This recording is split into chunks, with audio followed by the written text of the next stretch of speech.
All right, so welcome everyone. Thank you so much for being here today and taking the time to join us. The event is from our Sustainable Smart Home Special Interest Group. And this time around, we're questioning if rural community heating system network are sustainable and what lessons can be learned from it. Particularly, we'll be focusing on the Swaffham heat network project. And we're really happy to say that we have practically all of the key players here today with us. So we really hope you benefit from this event and hearing from the experts, essentially. For those who don't know me, my name is Auriane. I'm the Communication and Event Coordinator for Cambridge Cleantech. Cambridge Cleantech is the global innovation network for climate tech. Before we start, please note that the event is being recorded, and please may I ask you to remain muted if you are not speaking. For those who are used to joining our event, please note that this one will be slightly different.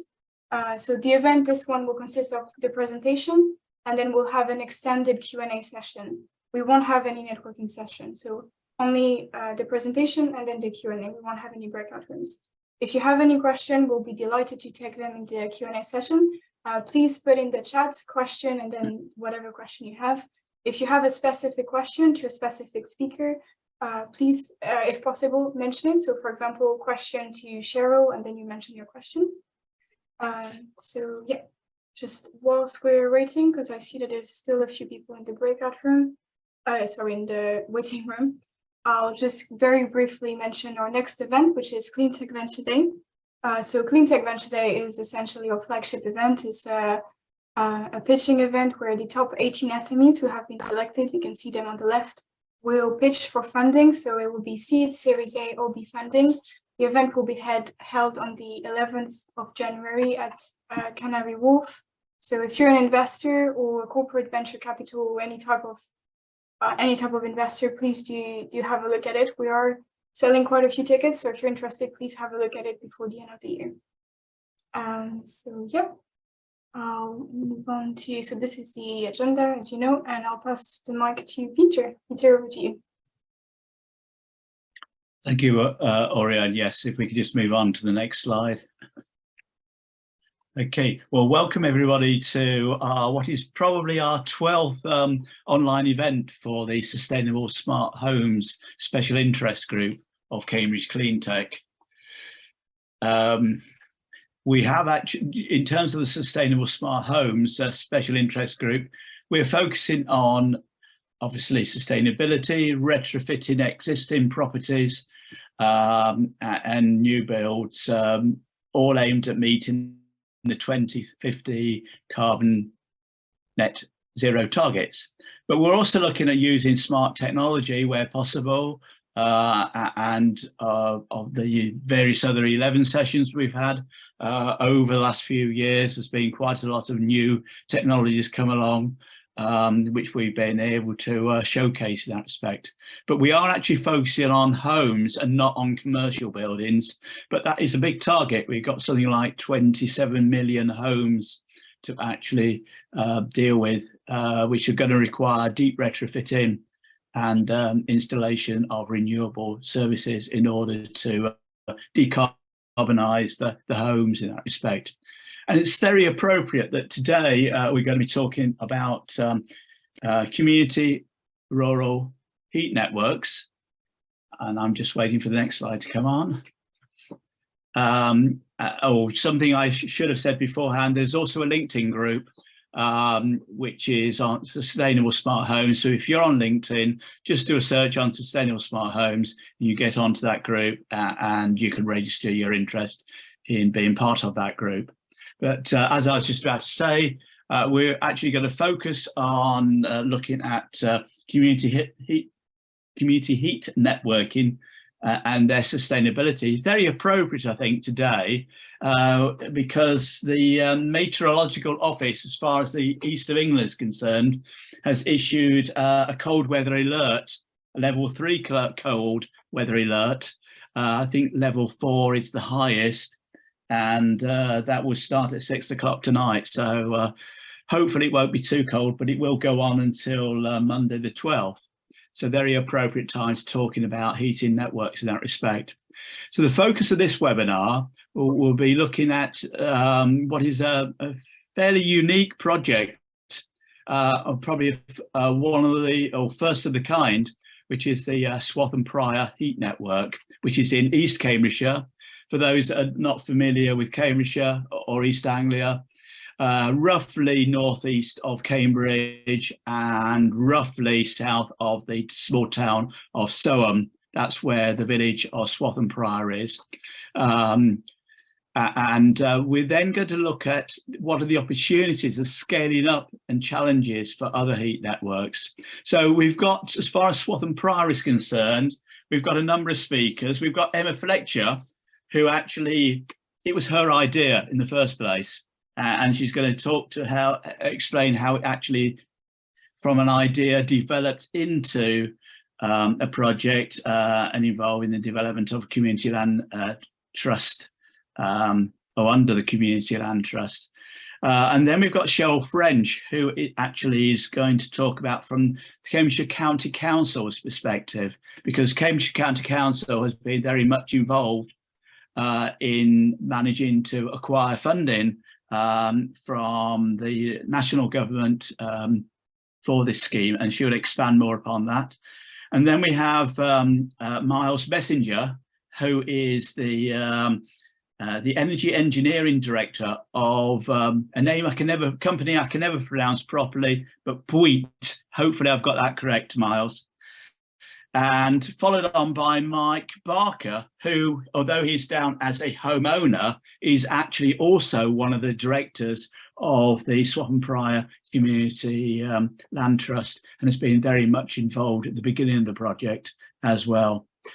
And then we're moving on to looking at how we other projects in other parts of England, which Bioregional, an Oxfordshire-based company, and we've got James, who's Senior Project Manager, and is looking at the scaling up opportunities for other projects. And he's been involved with early stage feasibility studies, and we'll talk very briefly about some of the other early developments of projects in that respect. And then we're going to finish with a very important person, because he's from BEIS, the government. Again, I always forget what it is. It's business, energy, industry, and I forgot what the S stands for. Somebody will come back to me on that one. Strategy, of course. And in fact, it's Tang, Jensen, who actually has been seconded from the Danish government to the UK government to actually help the UK government in developing their policy and legislation related to heat networks. But that will come right at the end of the event. So I'm now going to pass over to Emma, who's going to share the slides, which are being provided by Sherill. And over to you, Emma. Thanks very much, Peter, and obviously fantastic to be here and talk to you this afternoon. So first of all, Swaffham Prior. This project is thanks to many people, and it's evolved over time, so I can't take any credit for it. We're a massive group of people, which you'll hear about as we go through. So sorry, I'm not in control of the slides, so I'm looking at Sherill. So Swaffham Prior, where are we? So we set up a community land trust just over 9 years ago. As Peter said, we sit just outside of Cambridge, about 15 miles out, and we sit on the edge of the fens. Sorry, Emma, it's not going that fast at the moment. So the village has about 300 homes. We have a very large conservation area. We have over 40 listed properties, which is very similar to most historic villages. But we also have quite a large element of affordable homes. So in the key kind of core of the village, we've got about 200 homes, and actually a fairly large percentage are actually affordable homes run by 2 or 3 registered providers scattered around the village. So what are we famous for? So the village is famous for having two churches, two rather large parish churches that look almost identical next door to each other. We have a pub, a water tower, a primary school, two windmills, and we used to have a train station, but that has now sadly gone. But again, very typical of a rural community on the edge of the fens. But what's interesting is actually how the building age and the demographics actually relate. So over half the village are over 55, and that's a key issue here. In the village, again, very similar, but also the building age, at least 40% of the buildings are over 100 years old, and that is really critical. So we've got an aging population and we've got old buildings, and that was basically the key reason why we started the Community Land Trust, because I and others had concern that our community was aging and young people wouldn't want to come into the village. So this is us. This is the Community Land Trust when we started. The project was a building project, and if we click on, was to build 8 homes for the community. So that was the start. This is the finish, carefully modeled by Penny Walkinshaw, if anybody knows her. And these are the homes that we built, including 2 bungalows and some family accommodation. And next slide, please. And they're all run off air source heat pumps. And so we've managed to actually create something for the village that we're very proud of, that has enabled people to stay in our community. So having addressed the issue of old age in the community, a couple of years later, I was thinking, well, what else can we do with the Community Land Trust? And that was where a chance conversation came up with Mike Barker, who said, well, you know what, 10 years ago, I worked for a Danish company and we were trying to build district heating schemes into the UK, and no one was really ready for it. So I saw that as an opportunity, and Mike did too. So next slide, please. And we decided to put our heads together. So what we did was we went and we put our heads together and thought, we're going to go and find some funding. And that's where we went and got £20,000 from the Rural Community Energy Fund. And with that money, we funded Bioregional, who'll be speaking later. And they came along and did a big sweep of what the options are for the community. And we also employed one of Mike's former colleagues from Denmark, who also made sure that we were actually looking at all the right options that are currently out there. We had 3 really critical things that we wanted to do. Number 1, Mike and I did not want to be shoveling any wood chip, doing anything ourselves at the weekend. Number 2, that it had to be no barriers to entry, that everybody could join. And number 3, basically, we wanted it to be as carbon neutral as possible, but also not to be any more expensive than oil. And they were really the key drivers for us going forward. So Bioregional completed a study. They looked over all the different options. And basically, we looked in the end that biomass and ground source heating was actually where we should be looking at. So Mike and I, all happy. Brilliant report by Bioregional. We thought, right, we're going to crack on, but that's where we hit the buffers. And the next round of funding at the time needed us to have a district council who had no sustainability officer or a county council to get involved. And that's where we found Sherill. So, hello, Cheryl French, Assistant Director, Climate Change and Energy Services at Cambridgeshire County Council. So, Emma and Mike, I remember it now, early December 2017, came to me with their proposal. And what had happened is Cambridgeshire County Council had just published its corporate energy strategy. And in that strategy, we'd highlighted as part of our policy that if communities were interested in developing renewable energy projects, we wanted to get engaged with them, and we'd also want to see how we could potentially use our land assets to support a community scheme. So Emma and Mike were very quick off the mark, came to us and said, we've seen your policy, we've got this study that we've undertaken, and we'd really like to now ask you to apply for this next round of funding so that we can take this further. So just in context, Cambridgeshire County Council had already identified that we had over 25,000 homes in Cambridgeshire which were off-gas communities. And so we noticed that in a lot of the work that was happening around net zero or climate change with government focuses rightly into large cities because that's where you've got dense populations, large volumes of housing. But our concern at that time was for Cambridgeshire, which has a rural nature, lots of villages, 25,000 homes off gas. What was being done to support rural communities to decarbonise? And our concern was that you were going to end up having a high cost for rural communities and not many solutions. So we were very keen to engage with Emma and Mike and to see what the art of the possible was to support our rural communities.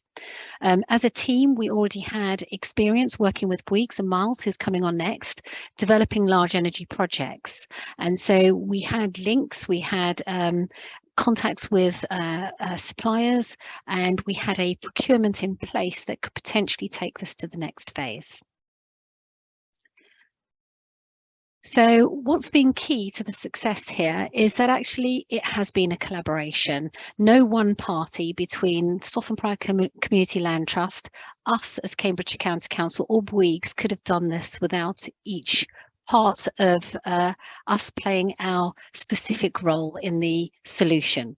So Community Land Trust came with the idea, the enthusiasm, the support in the village. Bouygues have come with the technical expertise, and we have to give huge credit to Bouygues coming on a journey which we all knew was going to be a difficult journey in terms of risk. It's not been done before. You know, the supply chain isn't ready for this, and there was a lot of risk to come along on this journey with us. A lot of companies wouldn't have done that, so we just want to credit Bouygues for coming on that journey with us. But also what we had was a very strong political commitment to do something for our communities. And so we have cross-party support. So when County Council started on this project, we were under a Conservative administration.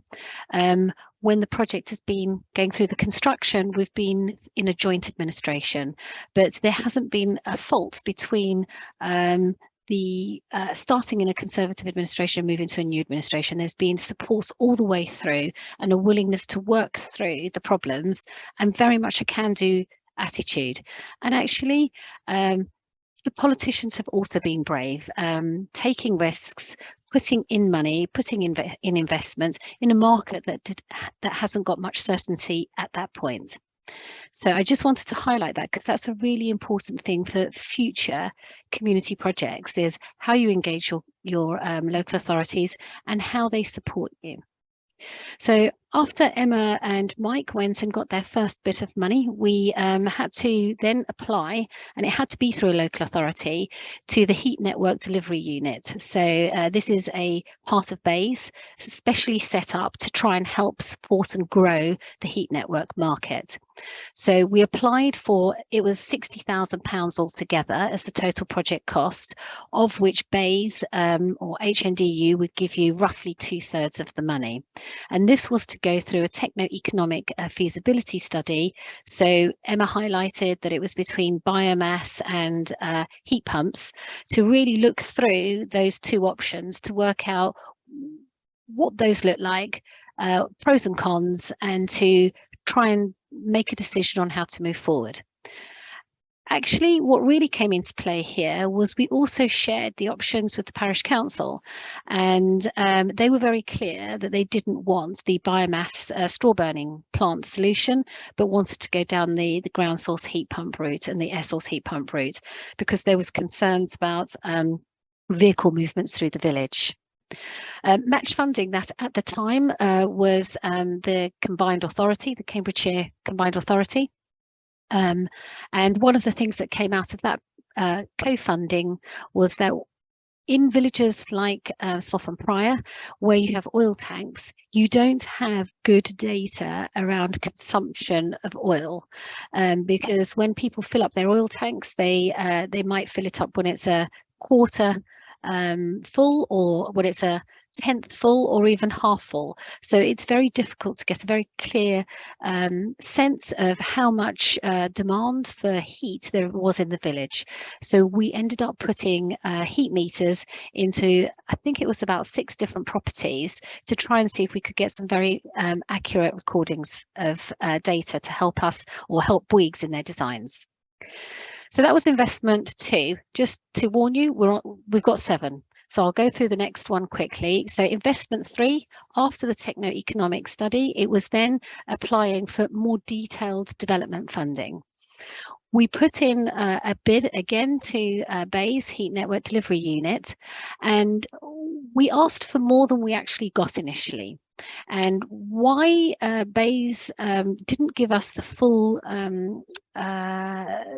request was because they felt that there were some key risks that we needed to look at first before we went on to the next phase. And the two risks here were, you need to do a test borehole. You need to drill that to actually understand the quality of the heat that you would be able to get out of the field, which county councils was part of county council's rural estate. And then the second thing was to say, and to check in with the community and to get them to say, yes, we are still interested, and in principle, we're keen to sign up. So that was the next piece of work.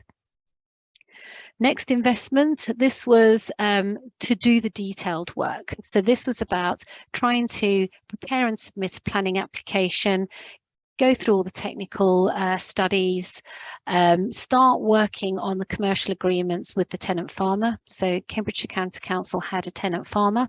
What we were proposing to do was to take a field out of their use. Tenant farmer was willing to support and collaborate, and we were going to use their barn as the place where we would set the energy centre. So we're still working with Heat Network Delivery Unit and getting some very strong support from them and advice. They were sharing best practice from other places. But as you can see, you're already now on a budget which was just under 300,000 for that next phase. Then we went into investment 5. Again, this was an application form, but this was with a different set of funders. This was BEIS, and they were working through a management company called Triple Point, where you now were looking to ask for commercialisation funding and potential grant investment into the project. So our investment 5 was securing further commercialisation grants, because we're now going into all the legal stuff, trying to get the design and build contracts together, trying to get all the heat supply agreements worked through with the community, the tariff arrangements, so the costs of the energy, working with social housing providers to see how we can collaborate with them to get their homes on the heat network. And then we also had to apply for a capital grant, and we were awarded 2.94 million for the heat network. So then there's only 2 left. So actually the 2.94 million, which was the capital grant, was investment 6, and investment 7 was when the balance of the funding had to come from somewhere. And so Cambridgeshire County Council said, right, we will look and go and borrow money from the Public Works Loan Board to add to that grant and to effectively pay for the energy centre and the connections for the homes to connect into that asset. So what you have is an energy centre on Cambridgeshire County Council land away from the village, so that it's no one person's land or next to no one person's home. That field, which is where the energy centre is hosted, has the boreholes. And so those were 2 assets that we were putting in, plus additional PWLB borrowing. So this obviously created a lot of disruption in the village, but also a lot of interest. And not all of that interest was positive. Some of the interest that was coming forward was, why wouldn't you just give everybody enough money to get an air source heat pump in their homes? Or why can't you just buy clean renewable energy? And so it's been a big journey with the community to try and also help them understand the government policy position, the resource challenges, and how to effectively buy into the hearts and minds of the community. But even doing a lot of that work, you still have the everyday niggles that come through when you're doing a construction project. And Emma has just highlighted in this slide here just a whole bunch of construction niggles that we've had to go through. You know, when you've had water pipes burst, or if there's been something in the press like the one here, which was about seismic activity down in the Eden project where they were drilling a borehole. there's lots of reasons to be negative when a project's moving forward and it's not proven technology, or not a proven system. And so we've had a lot of work to do, and Emma and Mike have had a lot of work to do in the community around that. So this is just an example of the depth of drilling through one of the roads to put the infrastructure into the ground. And as you can see, that there are some parts of the village which you had to dig very deep to get the pipe work through the village, into the village. But what comes along with that is traffic management and stopping people getting to where they want to go on time. And so we did have some challenges around managing the works through the village over just, I suppose, about a year. And we've also had national press, some of it positive, some of it negative. And I think one of the challenges that we felt is that it's easier to make a negative press headline than it is to make a positive press line. So there is some of this which we feel is a bit unfair. But really what we've been trying to do is take a global problem of climate change and bring it to the man in the street or the man in the home sitting, needing heating. And we're trying to make sure we can find solutions for local people in local houses to have clean heat for the future, but also having your costs controlled. And I think one of the big drivers around that has been government policy. And so government came out with the policy of stopping fossil fuel heating in homes. And from 2026, the idea is that fossil fuel, so oil and gas boilers, won't be going into new homes. And actually, there will also be a stopping of gas and oil boilers for sale for existing homes. So I think, Miles, we'll be going on to you in just a minute, just to get you prepared. There's been a lot of interest in the project. This is just a slide to say some of the organisations that have come and visited our energy centre. So I think it's over to you now, Miles. Do you want to change sharing on this? Yes, or do you want me to try and carry? do a seamless transition. I'm just trying to make sure I pick the right desktop screen, so just bear with me. Do you want me to stop sharing? Tell me when you want me to stop sharing. Right now. And I'll need just a quick yes, just to confirm that you can see my my screen now, if that's okay. Yeah, we can see your new slides. Perfect. Great. Well, yes, so I'm Miles Messenger. I'm Energy Engineering Director for Bouygues Energies and Services, and I'll really talk to you about the engineering challenge of the brief that was set first. I'll then talk about the evolution of the design of the project itself, and then maybe talk a bit further about the construction phase.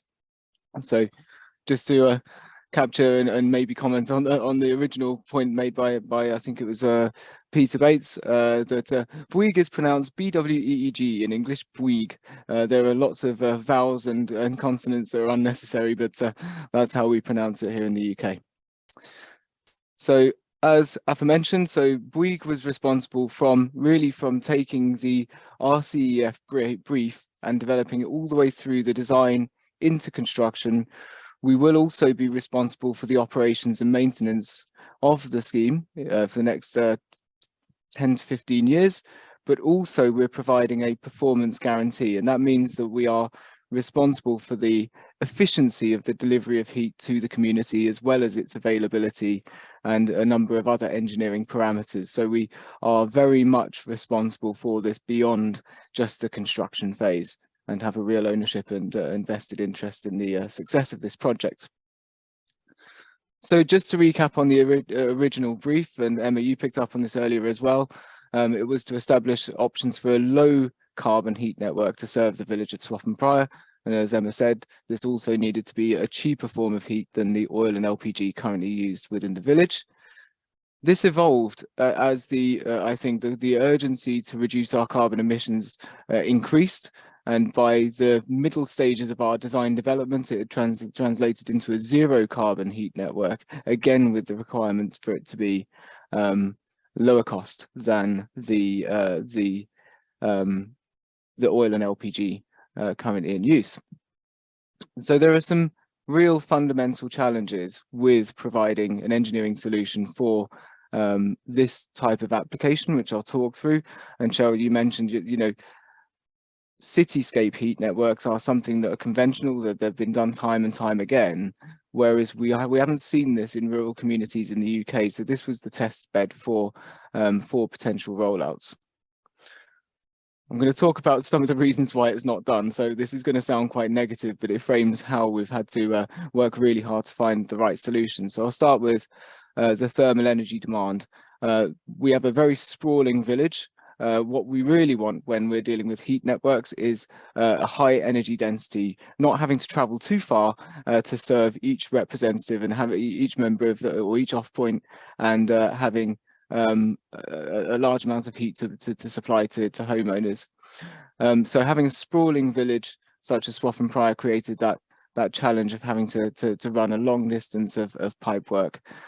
Coupled with that, a point raised by Emma is that we have buildings of all shapes and sizes and eras, or domestic dwellings of all shapes and sizes and eras, ranging from sort of the 16th century right up to the current modern standard.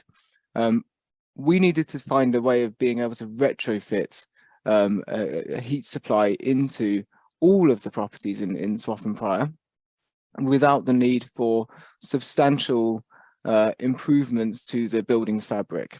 It wouldn't be feasible to insulate 46 odd listed buildings or completely change out all of the radiators in a 1970s building, for example. So we needed to find a way that we could deliver heat as if it was coming from an oil or LPG boiler as a retrofit solution. Site selection. So as Sherill mentioned, this is a county-led scheme with county-owned land, and that did create some level of restriction as to which parcels of land might be available. So we can see here just in this small circle, this is the original energy centre site. As you can see, it's a sort of a 1950s barn with a wonderful asbestos roof and a field next to it, which you can see we've carved apart with our archaeological dig during the construction. But this is the parcel. It's about 500 metres southeast of the village itself, and that was the sole point that we would be able to distribute heat from. Statutory consents. I think it's fair that the project team that had a number of experts spanning all areas of industry, we had all underestimated the challenges of delivering a project like this through statutory consenting. Planning, we required full planning, not least for the energy centre itself, but also for the entire extent of the heat network, and enabling a way of connecting into the listed properties as well. So this was a peculiar planning application, to say the least, and had to cover all sorts of aspects of environment, ecology, highways, and all sorts of factors. And highways was a particularly complex statutory consenting. We were doing a huge amount of work within the public highway, and really just to highlight, I suppose, the biggest challenge we faced is that heat networks are not considered to be a statutory utility. They are considered private apparatus, and that means that there is no right for a statutory undertaker to be able to lay heat networks in the public highway. There is no precedent for it. So we had to take some quite unique and innovative legal advice in terms of how we would be able to do that legally and lawfully, which the team succeeded with. And actually, I'd credit Cambridgeshire and CLT for that work that was done. Economic case. We're modelling for a 40-year project with all sorts of variables at hand in terms of energy costs, energy sales, and all of those sorts of things, capex and opex and capital cost, operational and life cycle costs. Coupled with that, we have the very strict and strict criteria for investment and returns on investment for Cambridgeshire to achieve. So this was created its own set of challenges. As mentioned before, I'd stress the difference between a low carbon and zero carbon scheme. They are worlds apart in terms of the engineering that goes into them and how much effort is needed to get to that full zero position. And lastly, as mentioned by Sherill, from an engineer's perspective, we attended many different residential meetings, and I would say we learned that the importance of being logical and being able to project a very complicated project for any level of engineering capability, and that was a challenge for us from an engineering perspective. But I'll move on to the design concept. So I'll start from from the beginning. So the original concept that we took forward was the springboard from the work that Bioregional did, which was a ground source led solution with an energy centre that had a backup of an LPG boiler, kind of shown here if you can see my cursor. We did a lot of modelling around the boreholes itself, and after doing that first test that Sherill mentioned, when extrapolating out for the next 40 years of heat demand being placed on them, we would have ended up with 270 200-metre deep boreholes to serve the village in that sort of order of quantum. And this was a very high cost for the project, even in yesteryear, before the more recent inflationary impacts that we've all felt.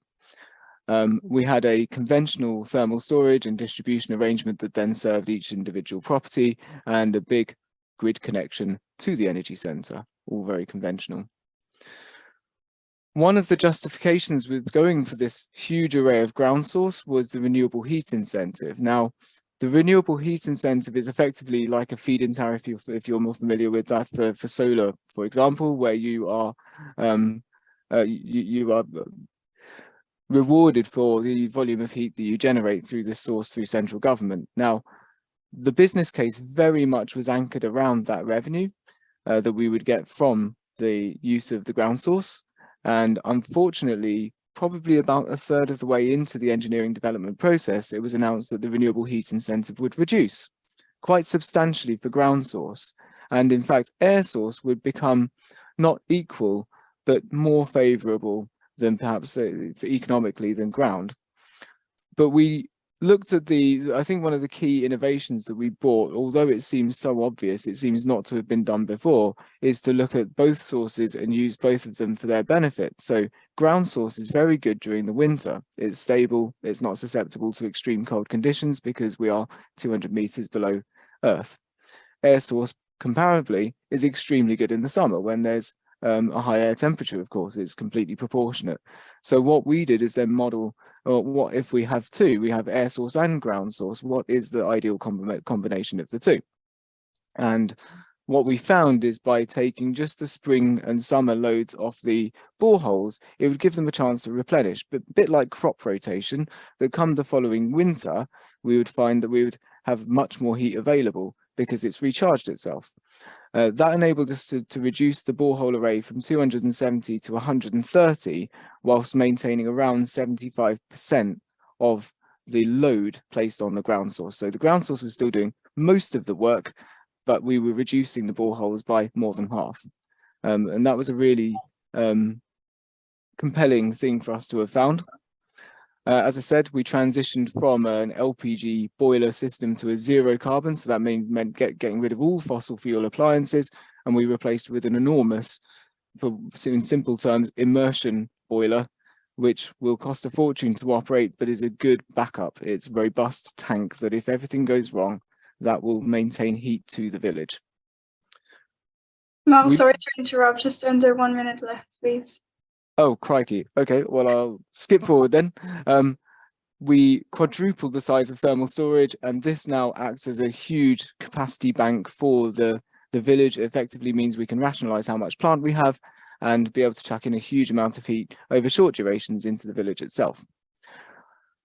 The last, and I suppose the most important bit, is having undertaken all of this work to rationalize and squeeze the design as best we could, the renewable heat incentive then dropped again. We also then found that the electrical connection was going to be far more of a higher cost than we'd originally anticipated. Fortunately, Bouygues was also developing a 40 megawatt solar farm just down the road, and through some further economic analysis, we realized that we could provide a private network supply into the energy centre site. And it would mean that we can supply 95% of the site's electricity demand directly from the solar farm itself, both helping to reduce the carbon emissions from day one, but also to substantially reduce the cost of electricity supply to the energy centre. With the last 7 seconds, I think I have to complete my slide deck. Apologies for that. Just as an example of the volume of carbon we are managing to eliminate from the village. It's not 100% granted, but it's as close as we can get as engineers with the current technology available. Our projections are for 95% by the year 2030 and 99% by the year 2050. I'll leave you perhaps with just some of the views of the construction. This is in the design development, and this is where we are currently as a build on site. You can see here the array of boreholes being dug in the field there, and some of the infrastructure that we've laid. I think this is one you've seen earlier. Or I will just stop just very briefly on this particular slide. So this is the end customer connection having been made to one of the properties in the Swaffham Prior village. As you can see, it looks very much like a good old-fashioned combi boiler hung on the wall there, but it's actually a heat interface unit connecting in to our heating mains. And this is the solar farm that we have connected into. But I think I've run out of time, so I shan't go on. Super, thank you. Sorry for rushing you a little bit, but we want to keep time for the Q&A at the end, so that's why we're making it short. And yeah, so after Miles, we'll have Mike. Mike, over to you. Hi, thanks. My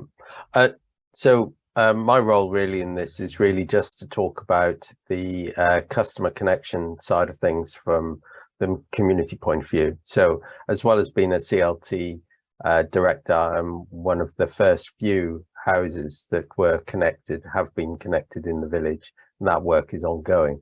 And I think there might be 1 or 2 slides just showing the external and the internal works, and I'm not sure who's driving that.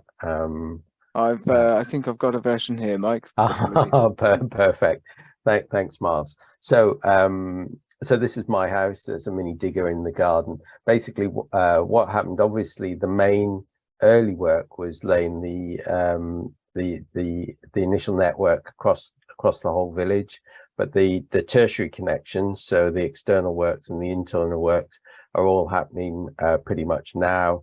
Now that the energy centre is working. And so this is, you can see a much smaller flexible pipe with insulation going to my back gate and on the right below my back gate, and then splitting into, you can see 2 small pipes which are inside the insulation, and they go into the house.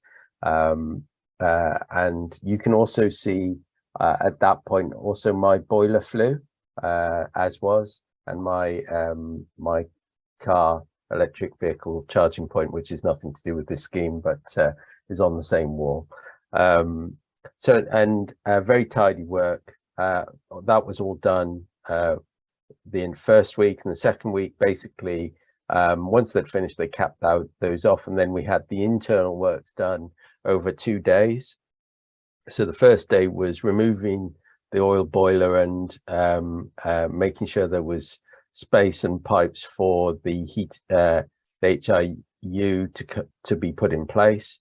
And the HIU it's much smaller than the original boiler, the oil boiler that was in this cupboard. So we've got, not only do we have renewable heat, but we've got more space.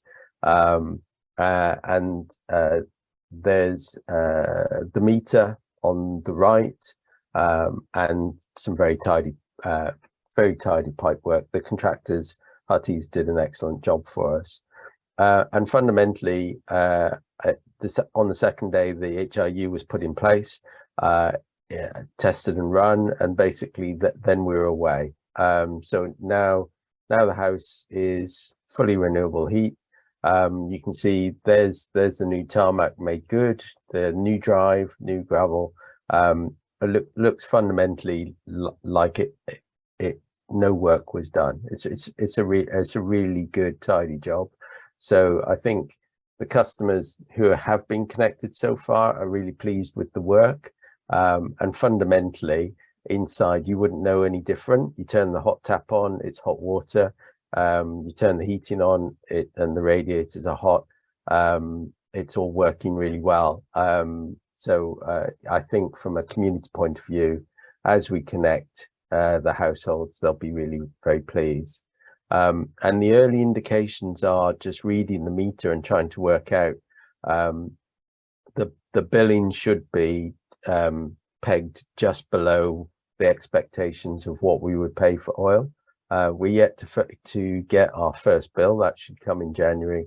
So we're just waiting to see. But fundamentally, the expectation is that the prices should be just a little bit cheaper than the 2022 average price for oil.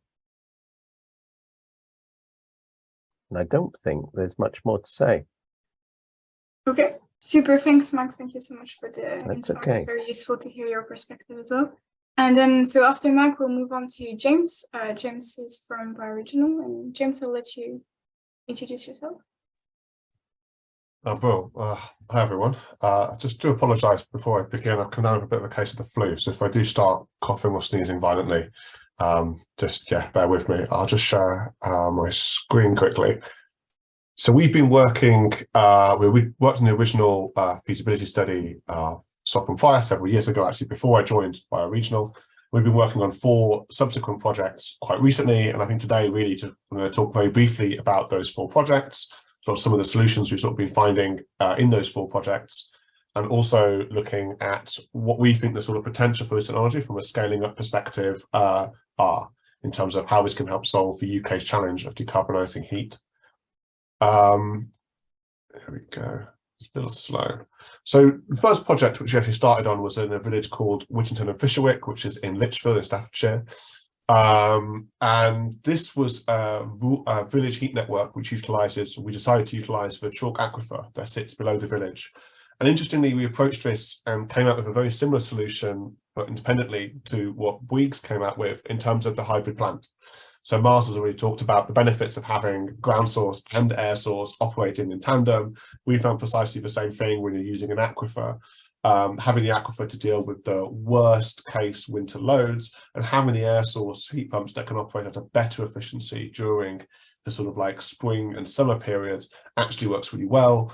We also approached it from a similar perspective in terms of having the quite large array of electric boilers, which ultimately provides the backup when things aren't working, and also delivers when there's the largest peak demands in the deepest of midwinter.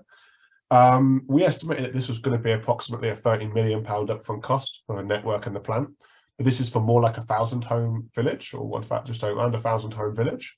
So that makes it more, as it were, price comparable per unit compared to the idea of the heat pump, considering, well, actually we think it's better value than heat pumps, because one thing that's often missed out when you look at these costs purely from the upfront capex perspective is that the network and the plant here are, well, the network is a 100-year piece of infrastructure, we think, and the plant is at least a 25-year piece of infrastructure. Whereas for individual air source heat pumps, they probably need replacing every 20 to 25 years. So as one way of looking at the cost, when we look at the very high upfront cost, that actually can be a bit misleading in terms of the benefits of this infrastructure. But one other benefit that she found in this village is one of the a local farmer nearby to the village actually already has a 0.5 megawatt wind turbine in one of his fields, and currently about 70% of that power is exported to the grid at a fairly low charge. We could, in theory, and farmers were open to a suggestion, private wire, just like Swaffham Fire did with the photovoltaic array, private wire the wind turbine into these networks. And I think it's in this case, where this sort of architecture, that we see the real interesting potential of these heat network schemes. When we looked at connecting that 0.5 megawatt wind turbine in, we found the amount of power it generated covered about 20% of the electrical demands of the entire heating system for the whole village, and would actually significantly improve the economic viability. We're seeing, rates of return over a 30-year period of over 4% or 4.5%. So I think it's in this case where we go, there's a real interesting potential that could be taken in terms of using and rolling out heat networks alongside local renewable generation, particularly onshore wind, which is currently being discussed politically about loosening the planning restrictions around onshore wind. Well, the challenge is, how do we make sure that power is utilised locally? And these heat networks actually provide a really interesting and quite rationalised way of doing that. Just moving on, we've also looked at a second heat network. In a second project was a village called Brightwell-cum-Sotwell in Oxfordshire. I've shown here on the right, this image just shows some of the heat mapping we did across the village. We used some quite new, fortunately for us, doing this project quite a long time after the Swaffham prior project. There's quite a lot of new data tools available to us. So we had OS maps have got a really extensive data hub and database, which is now much more accessible than it used to be several years ago, which allows us to do some quite clever stuff with heat mapping alongside government data. And with this plant, we again adopted a rather similar approach. We found, I mean, the clue is kind of in the name, interestingly. Brightwell historically had been a watering hole, I think, where people would travel up through the country, and there'd been hundreds even of very shallow wells drilled over the preceding, like, about 700, 800 years. And parts of the village, you could easily access an aquifer with a well dug to about 10 to 20 meters deep. Some parts of the village are fully saturated aquifers. So we found that that's actually a really interesting and potentially effective way of utilising open loop aquifers, because the actual cost of drilling the initial well is very, very small. So the risk of not achieving the kinds of yields you'd want to get are actually quite small. The only issue with this village is a little bit like Miles was mentioning with Swaffham prior. The layout of the village is slightly less efficient than the layout was for Whittington. And you end up with this challenging question of having a large enough heat demand in a small enough area so that the amount of heat losses from the actual pipework are small enough.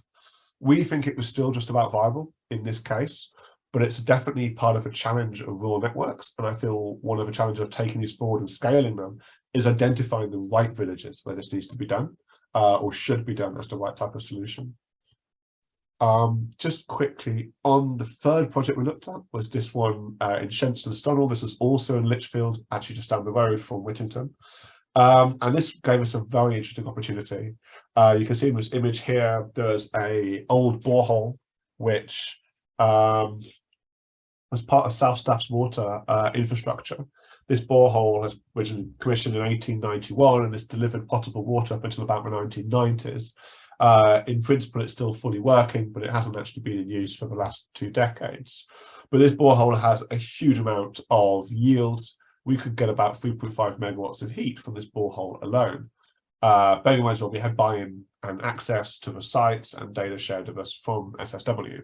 So there's a really interesting potential here of using historical infrastructure and looking at where we've got these historical, particularly our historical water infrastructure in the UK, of utilising that for renewable heat with exactly the same benefit as before, but this actually has very good coefficients of performance in the deepest midwinter.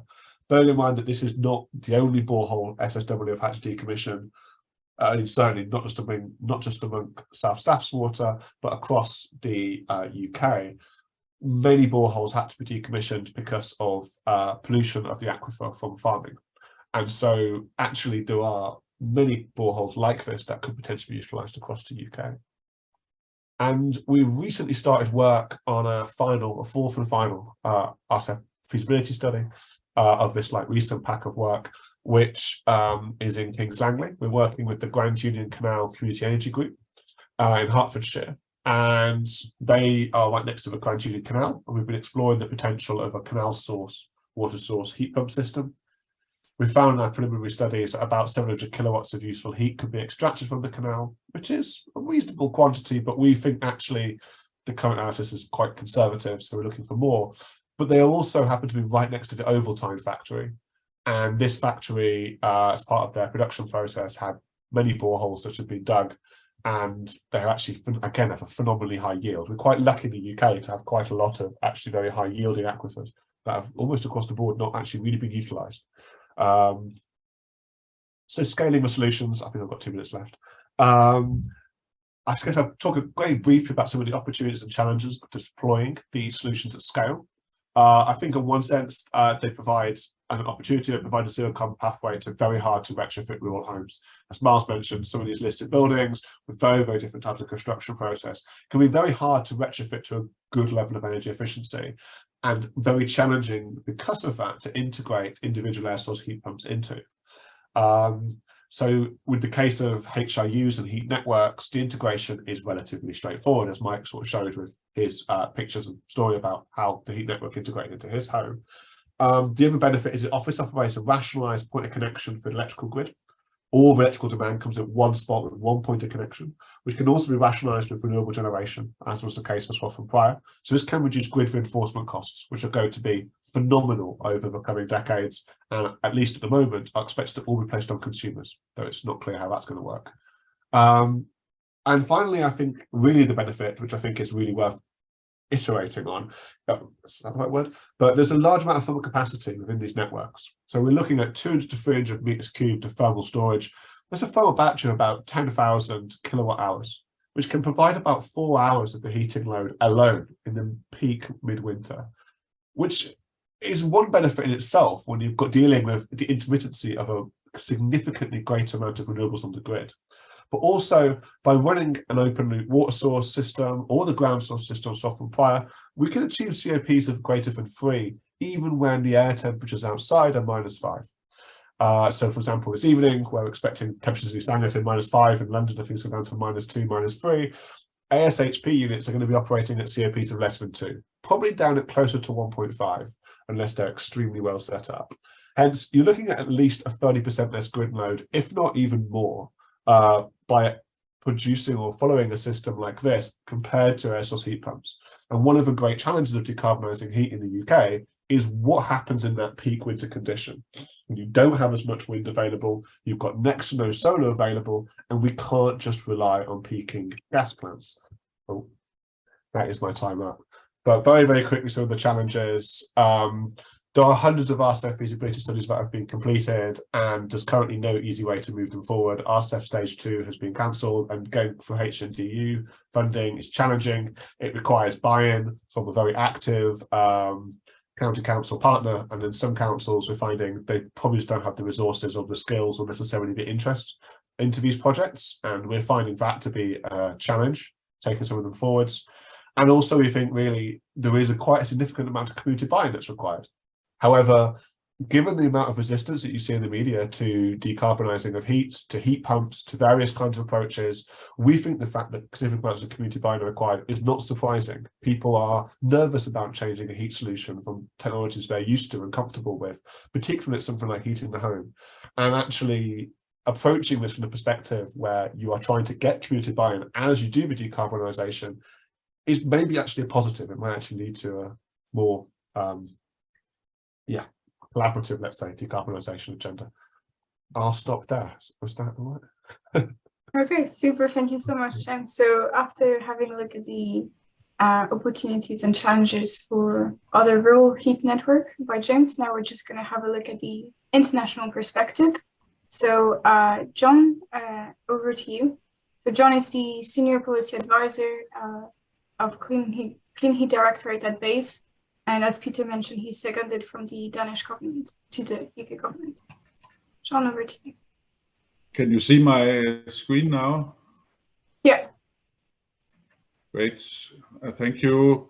It's correct. I'm working in BEIS, and in BEIS I'm working with making a clean heat legislation for zoning and heating network. I must admit the focus is not on small rural village, more on large dense villages, but I must also admit that the small rural village is very close to my heart, because I've been working with them in Denmark for many years. I've been working for the Danish District Heating Organization for more than 15 years. So that's what I'm talking about. There was a question about statutory undertaking rights, and of course, I would say a district heating network is very similar to electrical cables, water supply, sewage systems, and of course the rights for putting pipes down in the roads should be the same. It's so in Denmark, and of course it should be that in England also. But I must admit, I don't know who is working on that in BEIS. BEIS is a huge organization, and as I said, I'm just helping making legislation. I'll try to talk a little about Danish solution, tell the story about the Danish solutions on small rural village, and that story started in the 80s and 90s. It was so that in Denmark we really moved. We did have district heating already in the 60s, but that was only around the central power plants. The central power plants in the large cities were obliged to deliver heat to the cities, to the consumers in the city, and it was good for economy and the power plants, so they did that already. It began already in the 50s, and in the 60s all the large power plants were CHP plants in Denmark. So I think I'll start with an example, because I think one of the keys if you want to make district heating in a rural city is, in fact, and as many of you have said, that already is the density of the town. And here on the left side, you can see a Danish example of a town called Kloster. Kloster have district heating, and you can see up here the district heating company is placed, and you can see that the city is very long, and in fact the density is not the best. This company and this city have been struggling with high heat price all the years. They were based on natural gas. That means they had a gas engine and a gas boiler. And in those years, they were really struggling with high heat prices. And that heat price was around the price of oil boilers. And sometimes it was a little higher than the oil boilers. But in Denmark, they were forced to use natural gas because that was important. But after these kind of cities in Denmark was allowed to install other heat sources, this town have installed an air-to-water heat pump, and in fact they are working together with a nearby larger city, and it is expected that they will make a common plant between the two cities, supplying both cities. So I would say today they have an affordable heat price, but if you look at it with the knowledge we have today, a town like this in Denmark should not have had district heating, probably because the heat loss is between 25 and 30% of the produced heat. And in my head, that's a little too much. But if we go to England and look at England, this is just an example I found on Google. But every time I fly over England, I think the same thing. You have really some nice small cities that is very compact with houses, two-story houses, and then you can see here the houses are very close to each other. I would say compared to Denmark, you have many more villages suitable for district heating, and can you construct networks with heat loss, I would say around 20% or below 20%. I would say you're on safe ground, then you can easily build a district heating system providing affordable heat for the consumers. I've also brought a picture of Swaffham. I won't is it coming? Yes.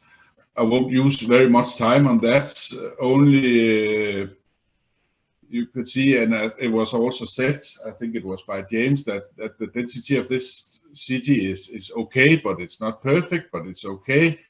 And I also heard that the combination of technologies, that is something that is used, and that is certainly also a thing that we have been doing in Denmark when we have constructed small district heating systems. Before I go into that, I'll just say a few words about how the zoning process, how the district heating process in Denmark have been.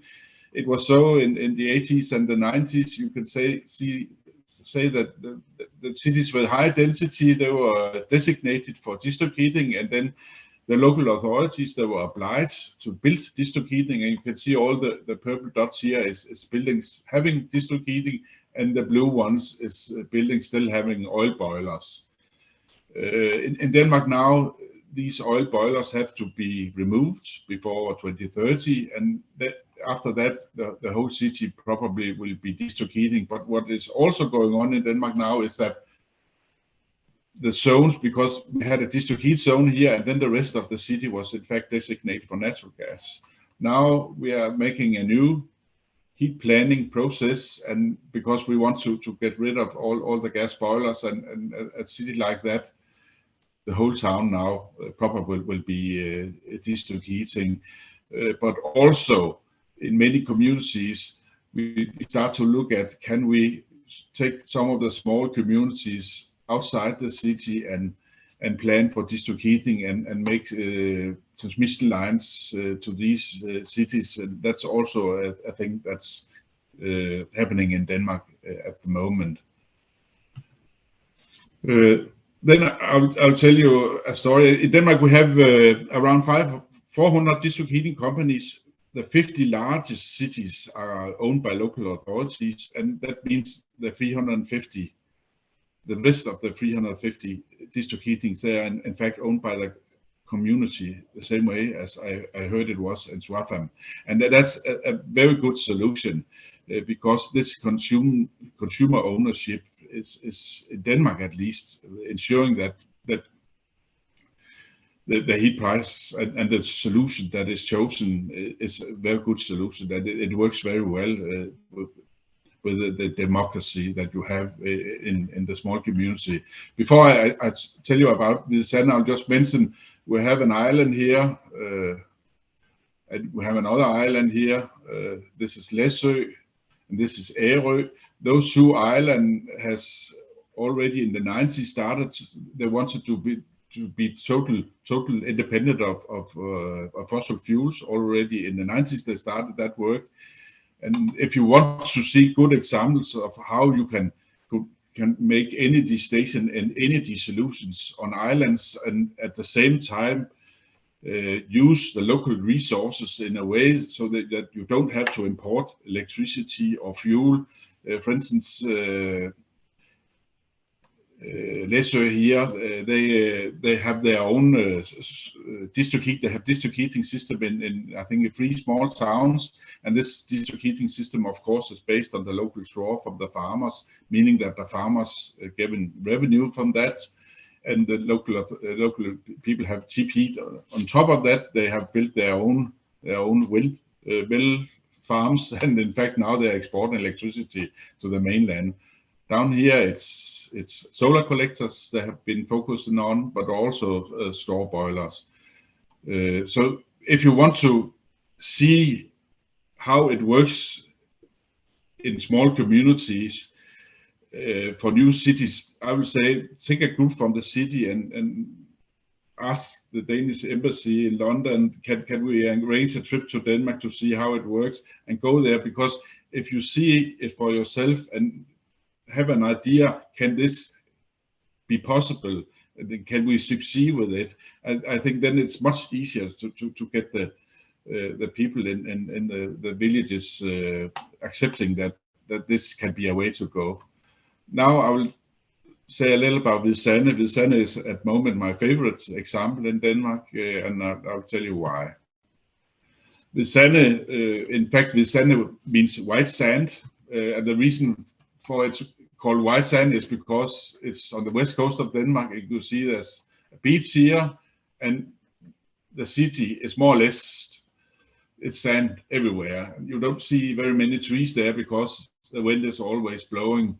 Hvide have a population of around 3,000 inhabitants, and they have a district heating company here, and originally based on an engine and a gas boiler, and they have installed solar collectors here, and the harbor needs to be enlarged because the harbor wants us to be a service platform for some of the offshore wind farms that we have on the coastline outside Hvide.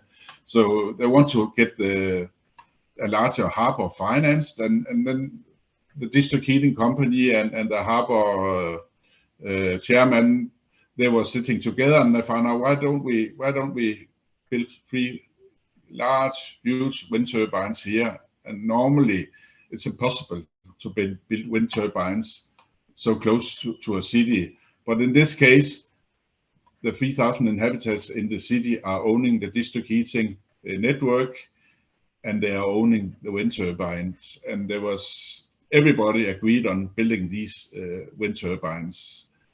And I must say, this year, the average heat price in this Sanne, in English money, it's around £500 for a whole year for a standard building. And that's extremely cheap. And the reason for that is, of course, the high power prices, because one of the wind turbines are connected directly into the district heating building here, and there's a heat pump there producing heat from the electricity. And the contracts, because the windmills here are renting the grounds from the harbour, and the contracts are made in a way so if the electricity price get up, then the harbour gets more paid, and the harbour got a very high payment this year. Hi, John. Sorry to interrupt. One more minute, please. Yeah. Is it time? Yeah, sorry. Yeah. Okay. I'll make it fast. Super. Thank you. So what was said earlier, combining technologies. This is a gas engine. This is gas boiler. This is solar collectors. This is electrical boiler. This is 2 heat pumps, air to water heat pump, and 3 wind turbines. I would say that's the key, and I think both Miles and James said the same thing here. The key is to combine technologies in a way so it totally gets cheaper. And in Denmark, we also combine solar collectors with straw. And I heard you say that straw was not a good idea because they are going to be transported through the city. But in this case, you can see the hall is quite large. The hall is so large that they can be filled up. They can take the straw directly from the field in the summertime, and then there's no transportation during the year, and the conveyor belts can take enough bales of straw to produce heat for a week, so that there's only a guy coming there once a week to fill up. And of course, if maintenance is there, and you can see heat storage combined with heat pumps, air to water heat pumps is also an important solution. And I would say heat pumps, I think they'll be extremely important in the future, but heat pump is not only heat pump.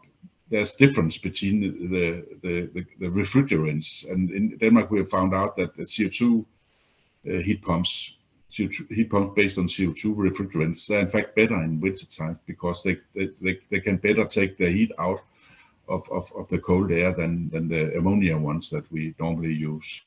So there's also some solutions there. Yes, I think that was the words. Thanks a lot, John. That's great. I think your challenge actually is now to contact the Danish embassy or maybe BEIS and see whether you could actually arrange to get some funding for a study tour out in Denmark. I'm sure that we can arrange this through Cambridge Cleantech. If you have small communities, I'm sure that can be arranged. Okay, because we know in Denmark the way to sell this solution is to show that it works in the real world. That's great. If you can, do you think so? Your challenge is to try to get some funding on your side to cover some of the costs of this. I think it's possible, and I also have some funding in my own budget, but that's more for the colleagues at BEIS to show them how the legislation can work. But there is funding for that's like great, that. John. That's lovely. Okay, well, thank you very much to all the speakers for giving these very interesting talks. We are running a bit short of time, so what we're going to do is, and there's also been a lot of questions appear in the chat, so we're going to capture the chat, and we're going to try to get any of the questions that are not answered in the next few minutes. We'll try to get them answered offline and then send them out to everybody who's participating today. I'm going to try to avoid the technical questions because I think they could be a bit long-winded in answers to them, and with very short a time. But what I'm going to try to do is to cover some of the questions. I'd like to try to kind of get some discussion in terms of you know, again, the feasibility and viability and replicability of these. There's lots of examples which have been come up today. So I'm looking down my kind of long list now of questions, yeah, I'm just going to quickly answer some of them myself. Paul mentioned about it is a ground source heat pump, which is in that field there. There's a question from Mike, maybe this is for Sherill. How did the County Council assess the risk funding the project? Sorry, how did it assess the risk of funding the project with borrowing? Did any of the various grants pay for the project manager to oversee the development of the project? Sherill.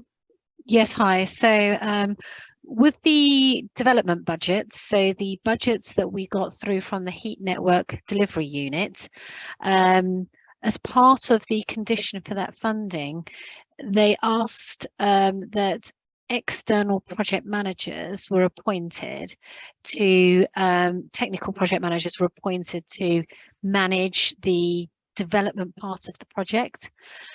So we appointed an organisation called Avico, who helped us with that part of our work, and they managed a risk register on the whole project. So hopefully that covers off your question. Thanks, Sherill.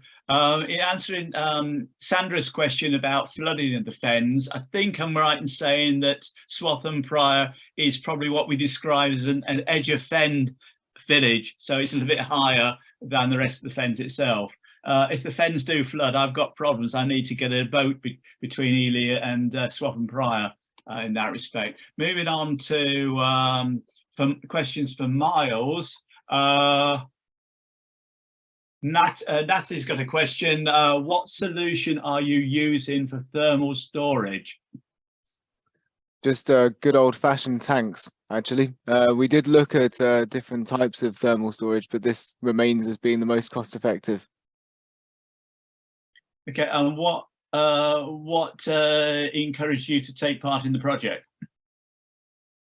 As Bouygues, we're very much keen to look at innovative net zero projects. That's the cut of our business. We do lots of replicable solar farms and such like, but these are the things that get us up in the morning.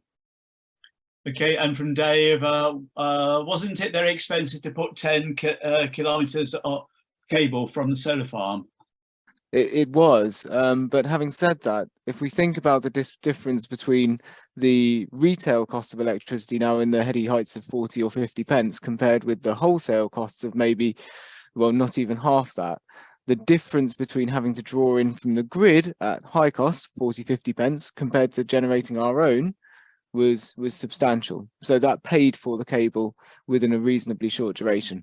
So Miles, can I add to that? So the solar farm is a Cambridgeshire County Council solar farm, and one of the benefits of putting in the private wire was not only to sell some of that energy into the Swaffham Prior project at a price that was acceptable, but it was also to say, how will we use that private wire and commercialize it over time? So there was a bigger, longer term strategy around that private wire. Okay, and given the government has today almost done a bit of a U-turn and is more seriously going to look at onshore wind turbines, how does that fit into the mix, Miles? Well, I mean, it goes without saying that a solar farm isn't the ideal type of technology in terms of generation for a heat demand project. So wind is going to have a bit more of a stable generation profile, which could be quite beneficial for a heat network project, and we're certainly keen to look into it in our next projects. You can Okay, also add that a wind turbine production profile very much look like a heat consumption profile. Okay, and another question for a question from Rod. Is there a list of the funding steps and bodies and tips on how to access the funding? And is this funding available only to local authorities? I don't know, Sherill, you could answer that one.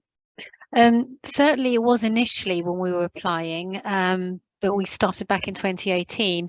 I don't know if they've opened up the funding regimes for development funding. James, you might know a bit more on that, do you? Have you accessed any recently?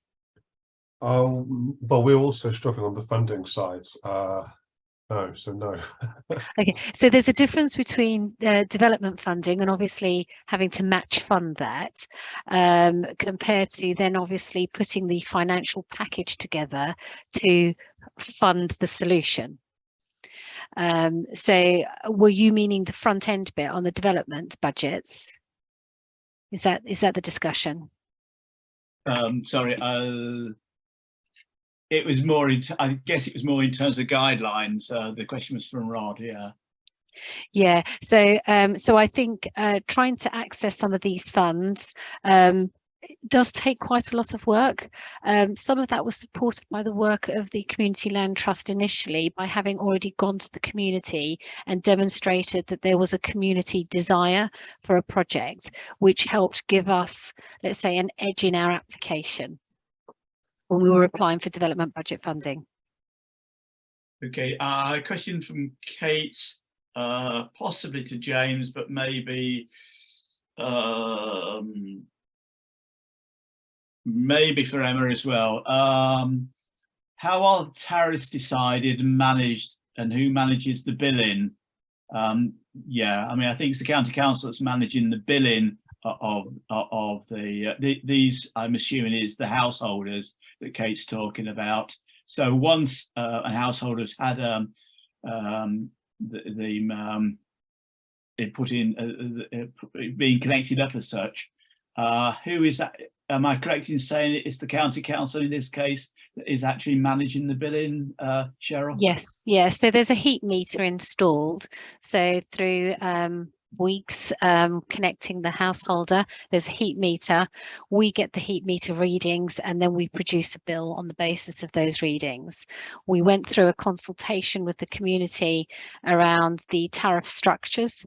So you've got a price which effectively is for a service charge, and then you've got a per kilowatt tariff for the heat.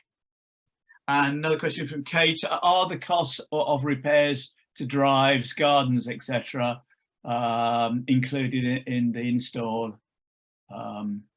for a home? So if there's, yes, you're reinstating. So, you know, if Mike's garden had looked really shoddy, we could have done a really shoddy job, but unfortunately it needed to be reinstated to a good standard. And actually this is a benefit, you would reinstate it to a good standard. Okay, yeah. And Emma, I think it's still at very early days as far as Swaffham Priory is concerned, but would I be correct in saying that so far 5 homes are being connected? Yeah, that's correct. We had to install the first 5 homes to secure our funding. So normally there are deadlines placed on funding if you were doing it yourselves. And our target was to get the energy centre up running and the first 5 homes on, which is what we've done. And we're now monitoring those before the rollout across the village, just to make sure everything's fine and dandy before we move on. And what's the kind of plan in terms of rollout numbers, and how are you dealing with that resistance you talked about earlier?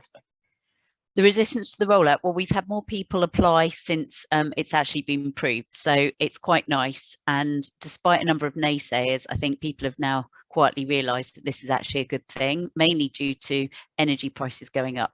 So it started as a fuel poverty project because the price of oil is so hard to manage. It then moved into a sustainability bit for many people, and then actually for a lot more people now, it's now become energy crisis. So a number of factors along the way have encouraged people to sign up. And Miles and his team are now managing the rollout across the village. Okay, and what actually are the I mean, this is more of a general question to maybe James and maybe a few other people, in terms of what really are the triggers which actually kind of come into play to enable, well, for communities to want to go in this direction, as distinct from individual solutions, which mainly householders have had to do with so far. I mean, one of the drivers for us is that actually air source heat pumps probably wouldn't work on the majority of the village because they don't get high enough in temperature. Also, this system is really less disruptive. There's no green bling. You can put it into a conservation area. It works on nearly every house type.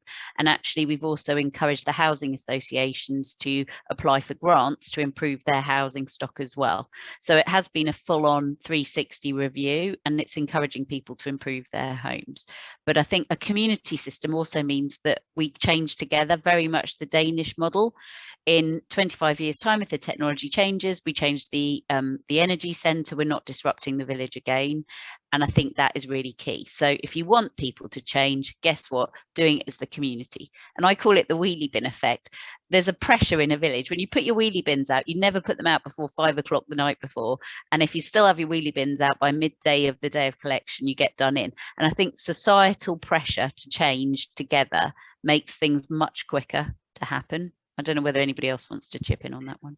Emma, I think it was probably worth also saying that the way that government regimes have been, let's say, supporting householders is the ability to pay. So what we wanted in this village was, if you didn't have a spare £15,000 and possibly a grant of £5,000 to offset that, then you still had an opportunity to decarbonise. And I think that was a key driver for both the Community Land Trust and for County Council, that it was an opportunity for all. I think that was one to add. I think also when it's acknowledged that it works and the heat price is affordable, it's at least it's so in Denmark, the prices of the building inside a district heating network system, if you have two similar buildings, one is in and one is out, in Denmark at least it's so, then you get 10% more when you're selling your house. Yeah, and everybody knows that. Estate agents have started putting it in their marketing material, and you know, when estate agents picked it up, that it's considered a good thing. One of the big issues we did have, and we didn't mention, is that on-oil communities are going to be seriously less impressive to younger generations. What was 50% of the population over 55, you could probably see that going up rapidly in terms of a percentage. And so we wanted young people to still come and buy, live, be a part of our community, and that was a key driver. Okay, thanks. I know Frank has asked quite a lot of fairly technical questions in the chat, Frank. I think we're going to avoid trying to attempt to answer those questions today, but if you want to be put in touch with any of the speakers, please contact, and that, for that matter applies to anybody else, please contact Auriane, and she can do an introduction to the speakers if they are available to answer any further questions in that respect. I think we nearly having to get to the point where we're having to wrap up, but Kate has got another question about the ownership. Is the Swaffham Prize scheme owned by the council or the Community Land Trust? Or do the Community Land Trust have an ownership stake in it? No, so originally we were looking at a joint venture at some stage, but the scale of the investment required, and I think James has also highlighted the scale of investment, that was a risk that a small community land trust wasn't able to take. Was that right, Emma? And also because it was going on to our land, it made sense that it was an asset which we invested in. So they are partners. We view Community Land Trust as a key partner of this project, and we're expecting to have a long relationship with them over time, especially with the tariffs, and helping to provide us fair input onto how tariffs are calculated and how they support the village over time. Yeah, it's very important for us that actually Mike and I are volunteers together with our other members of the directors of the Community Land Trust, and that was a key thing, that we didn't really want risk associated with it as a community, which is hard to mitigate. Similarly also, which we haven't touched on at the moment, unless you're the county council or the district council, only they can lay heat network pipes into the highway. There's a case law called Norfolk County Council versus Calagas 2019, and we did have to take quite a lot of legal advice in order to get over that. And the county and the district have planning powers under the 1976 Local Government Act to do that. But until that point, for example, Eddington, the university scheme, their district heating is put in a 3-metre buffer zone beyond the adopted highway. And for most commercial developments, you can't afford to give up that amount of land. It was only because the university owned the land that's what they've done. So that's a really key driving force for government. I'm looking at John here to try and sort that bit out. Yeah, that's the districts of Cambridge, owned by University of Cambridge. Yes. Yeah, but what Emma's alluding to is the so the Local Government Act, which we had looked at, basically allows local authorities to generate, distribute and sell energy. So this allowed us to take on the ability to lay the heat main through the village. It didn't give us statutory undertaking powers, which is something we'll want John to help us with, but it gave us the ability to do the whole generate, distribute and sell process. Okay, what I'm going to do now is to firstly thank all the participants and the numerous questions which we had. I think this is the most questions we've had of all the events we've actually run, and it's been quite difficult to keep up with all the questions which keep coming through the chat in that respect.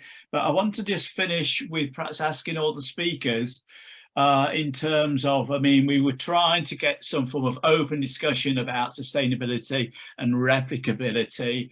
Maybe each person could just say a few words of where they see the future developments of rural community heat networks and around the whole issue of sustainability and replicability of them.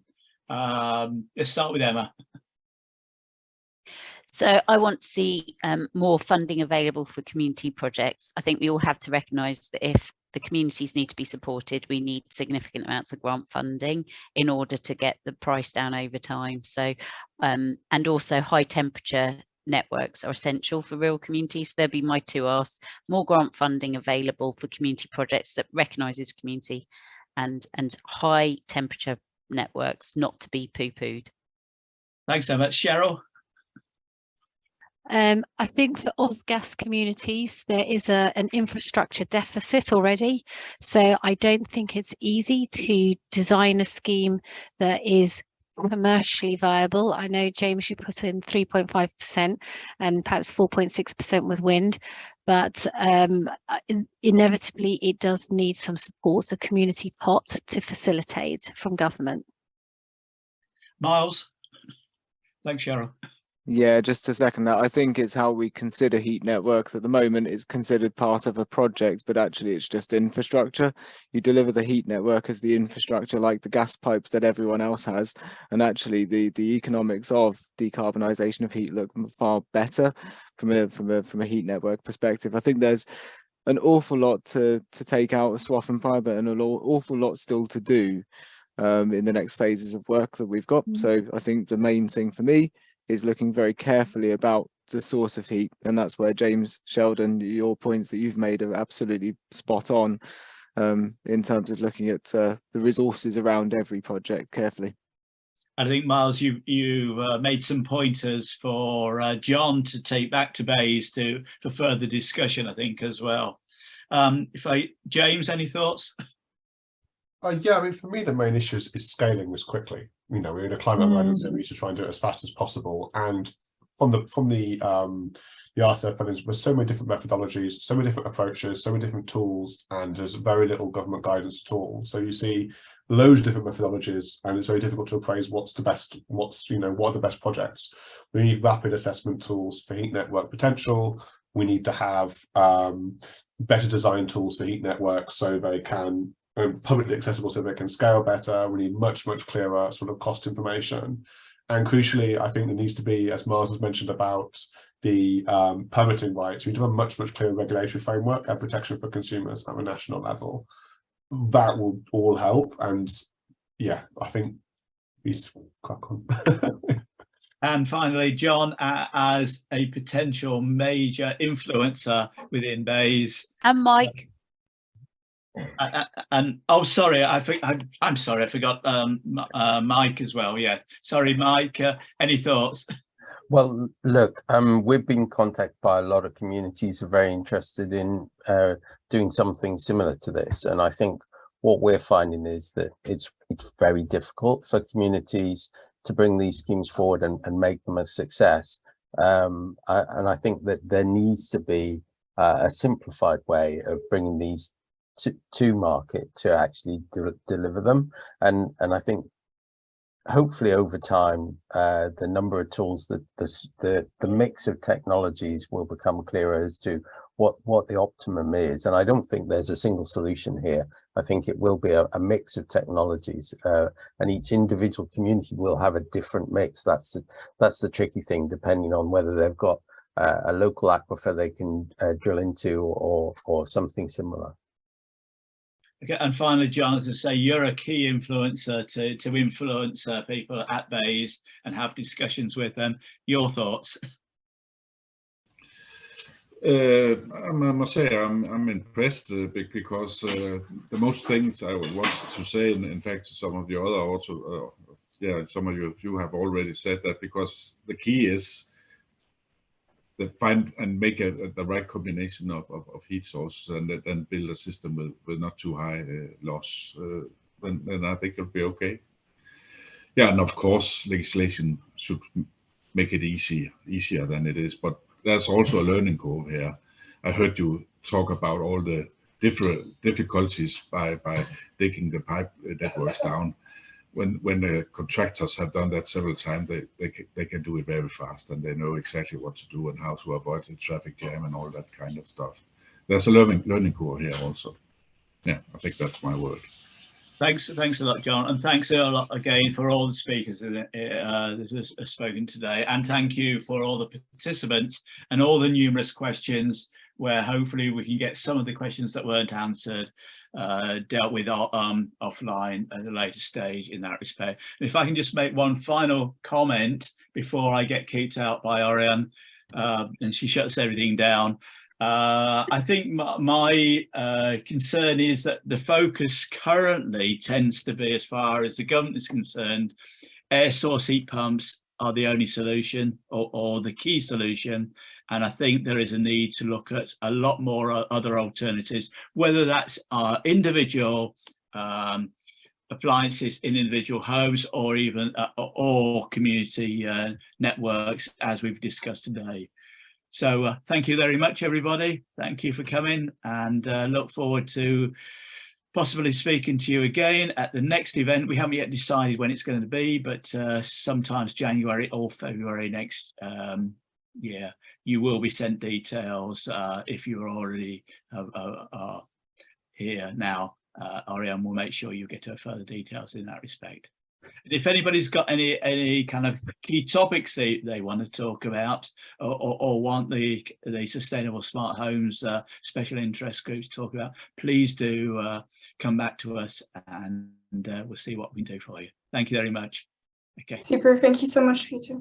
Thank you, everyone. Thank you to the speakers, the attendee, and of course, thank you, Peter, for sharing our SIG.